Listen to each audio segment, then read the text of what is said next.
of the points, who was in that five-way battle, and we're going to see the incident perhaps here, and it's going to be two riders involved. That's a straightforward situation of took time on, who has gone down and collected Turaki Buapa, I think that is, who was alongside him, and he has now remounted to continue on in the race, but clearly out of contention when you're in a pack race like that one. And that group has now become a six-rider group instead of the 8 or so who were all involved. Yeah, it is starting to split up a little bit, and the reason for that is you've got to try and make those attacks, and you can see there for both of those riders on the run down into 10 for Buapa. He's second part of the group. The riders have to push on because they're seeing it start to split out, and yeah, he just runs out onto the green paint, and there is that bit of a kick off the curve there for him. You can see there the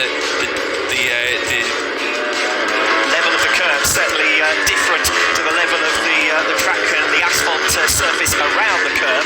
I was saying earlier on, Steve, when we were watching free practice in Superbikes, saw Jonathan Ray at one point come down off a curve and get all unsettled by it. These curves do seem that Hamada stalks his way away from the incident. This time we get to see it, and it's exactly as I suggested, a bit of bumping and boring there in towards turn 10. Yeah, and it looks like he just might have gotten a bit of a punt from behind and helped into that exit, but for Hamada, it's not going to make too much difference. He knows he's down and out, and he's got 3 races left for this weekend, though 3 races. Who's got in front of BA and made a 0.3 of a second advantage. Yeah, you can see there Aditama there on the number 3 going down, and again, like you said, Alex, another move into turn 10. It's easy to be a little bit ambitious on the run into there. Nice corner on the circuit. Daniel Sharil looking for his first race victory since his return to the Asian Talent Cup. He was last a winner in Thailand 2018. He's fighting for the lead here against Furusato, the championship leader, who goes soaring around the outside bravely.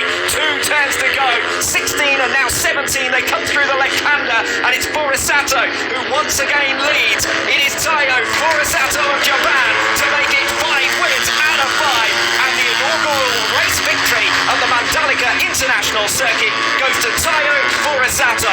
The first time this season that he's been off pole position. Move to be that cool and calm after being stuffed down the inside through the fast corners in the middle of the lap. That really does show that he's able to keep a cool head, and that's what you want to see in the Asian Talent Cup from these riders. This is one of the big talent pools that's available to the Grand Prix paddock and to Superbike World Championship as well, and certainly on their road to MotoGP he's been able to show just how good he can be. Even if you think back to last year, he actually led both races in Qatar on the last lap, but got caught out. He hasn't been caught out this year through that leading pack in the early stages, so he's going to feel that he's got a chance of being able to close up and really challenge tomorrow as well. But certainly Daniel Sharil looks like, from that pole position in particular, that he's going to have a good chance of being able to try and take the fight once again to Furusato. Yes, Gunmie taking the 3rd position in race 1. Just lacked a little bit of pace in the closing stages, dropped off on those last 2.5 laps, and eventually finishes 1.4 seconds down. But he was able to take the fight to Furusato until, well, the first 13, 14 laps, frankly, on the number 5, and we saw him fighting his way through at one stage to hit the front as well. Tried to unsettle Furusato, but he is a cool head, is the youngster, just 16 years of age, your race winner.